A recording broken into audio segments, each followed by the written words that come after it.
মা কুকুরটা কি পরিমাণ কষ্ট পাচ্ছে, ওর বুকে এত পরিমাণ দুধ জমা হয়ে শক্ত হয়ে গেছে দুধটা। তো এখন যদি কোনো বাচ্চা এটা না খায় তাহলে ও আরো বেশি অসুস্থ হয়ে পড়বে।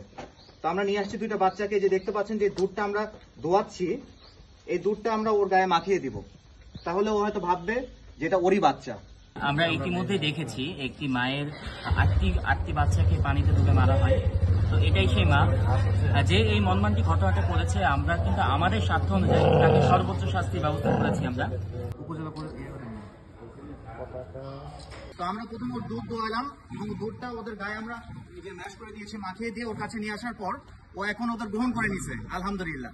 এটা শিশু বাচ্চা যদি ব্যবস্থা করা যায় কুকুরে, যাতে দুধ সে দিতে পারলে বা অ্যাডজাস্ট হয়ে গেলে আমরা সে সুস্থ হয়ে যাবে, এই উদ্দেশ্য থেকে আসলে এটা করা। আমরা এমন একটা মানবিক সমাজ গড়তে চাই যে সমাজে মানুষ এবং পশু একসাথে নিরাপদে বসবাস করতে পারবে। তো আসুন সবাই আমরা মানবিক হই।